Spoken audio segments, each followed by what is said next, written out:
Simon, where are you?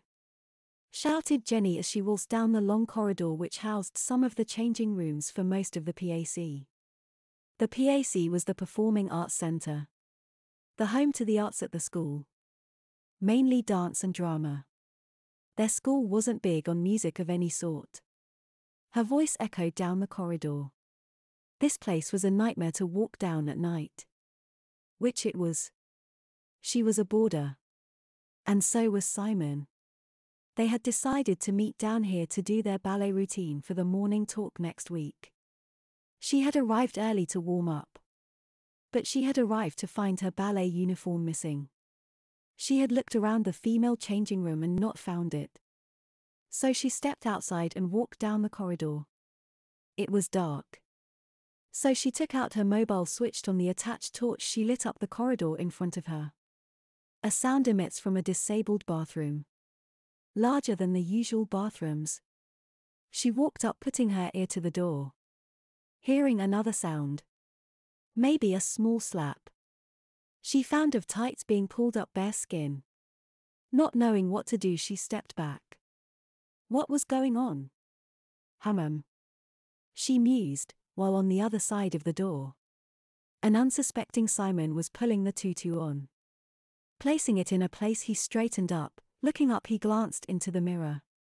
There stood a tall, skinny teenage boy. Wearing pink ballet uniform. Tights and tutu. TNT is what Jenny called it. He always wanted to know what it felt like to wear. Now he knew. It felt lovely. Pulling back his hair, he used the headpiece to keep it in place. Then he bent over a small stool with several items of makeup on it. All the time a small blue eye was looking through the keyhole. What she mostly saw was a pink-covered bottom at her. She stopped suddenly, thinking about what she was looking at. Then he turned slightly and she saw his face in the mirror. Then it all fell into place. The way he slightly caressed the tutu when she walked by him. And it all went to this. Taking a step back, she turned out the light on the phone. Changing it to the camera function. Also taking out a hair clip, she placed it in the lock. Luckily she had been part of the group who had oiled the locks the day before. To keep the level of sound down on stage. Fiddling with it, the lock became open with ease. She slowly pushed down the handle and swung the door open. Feeling the wind on her bottom, Simon turned his face to the camera just in time for a great shot of his made-up face with all his body in the shot as well. "Oh my God!" he squeaked in a high-pitched girly voice. Scrabbling for a towel to cover the ballet uniform. "Oh! Who's the cute ballerina, eh?" Jenny cooed, looking down at the picture she took. "Good picture, eh?" I.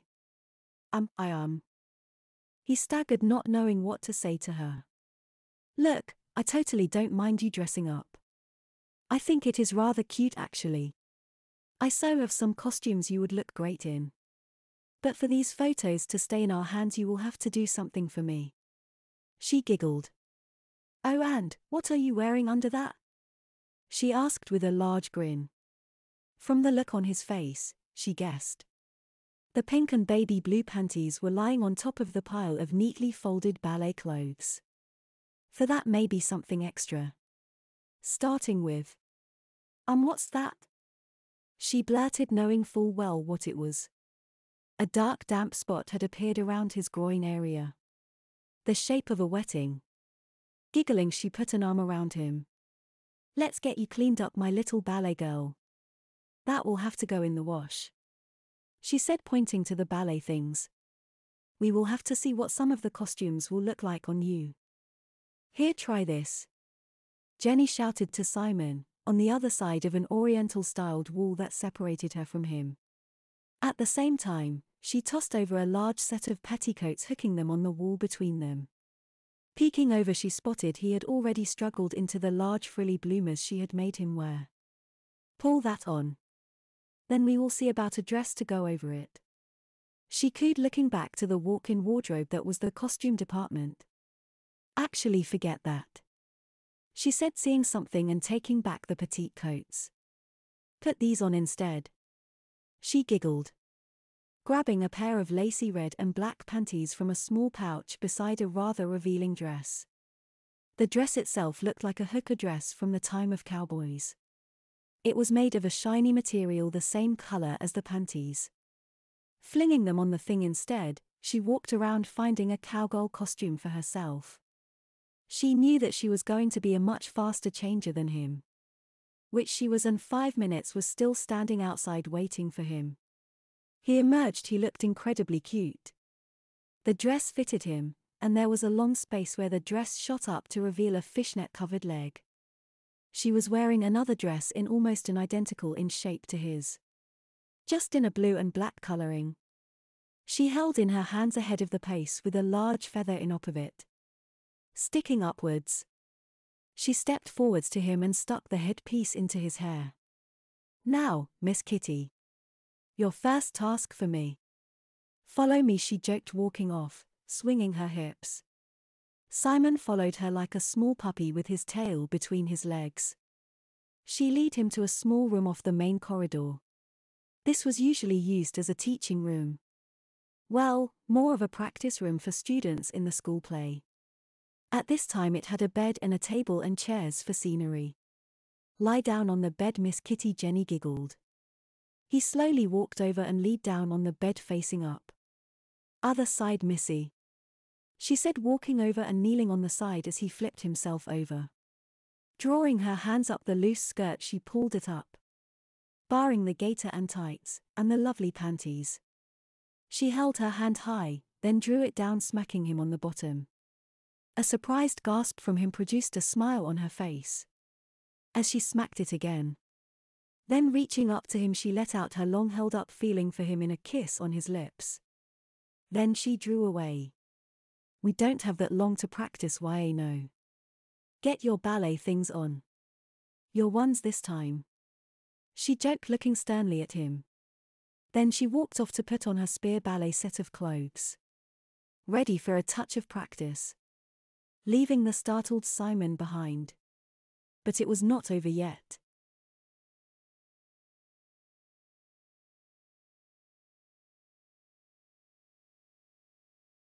"Simon, you're coming over whether you like it or not," Jenny told him over the phone. It had been about 3 weeks since she had found out what he was. She was coping with the new Simon well. Now they were girl and boyfriend. Starting with that kiss in the matching dresses. Her spanking his panty-covered boyfriend. She was inviting him over for a sleepover of sort. But it was going to turn into much more if she had her way. He arrived at her house's doorstep smiling. Opening the door, she grinned at him, reaching out and kissing him on the lips. "So where are the parents?" he asked. "Away for the weekend." "So we are on our own," she said, smiling at him. They spent the night away. She told her to let his hair down. Well, to use the exactly let her hair down. "There's something you might like upstairs. On my bed," she said, pouring herself a glass of Coke. He rushed upstairs. He had seemed to gather an interest for dresses and anything like that recently. Even swimwear. Which was what was upstairs. Hearing a rather loud gasp, she walked to the foot of the stairs. "Well, don't keep me waiting. Put it on. Then we might go for a swim," she called up. Her parents were rather rich, so they were away at LOT. Then she heard footsteps above. Looking up, there was Simon, standing there in a pink one-piece swimsuit. "Oh, you look lovely," she cooed as he walked down the stairs. "Let us go for a swim," she said, taking his hand and leading him to the swimming pool.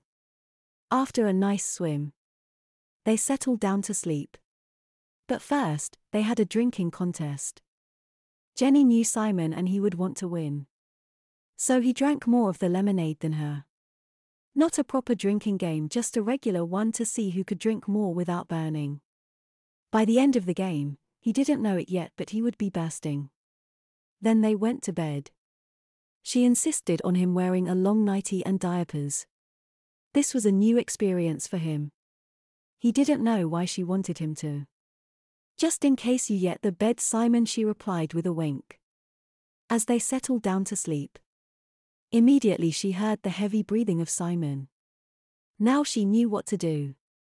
Quietly going downstairs, she filled a glass with water and added ice. From what she knew, dipping a hand in ice-cold water makes them pee. Hopefully, it should work. Setting it down beside Simon's hand, she took it gently and dipped it in, resting it in the water. Standing up, she walked to her own bed and laid down. Suddenly he woke up to feel the feeling of a wet nappy. "Oh dear," he said slowly. "Has our little sissy wet her nappy?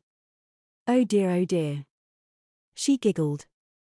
The photos she had taken were printed out and in a folder, never to be seen again, except when she needed something. "Oh, by the way, where is that photo you took?" he asked, looking up at her.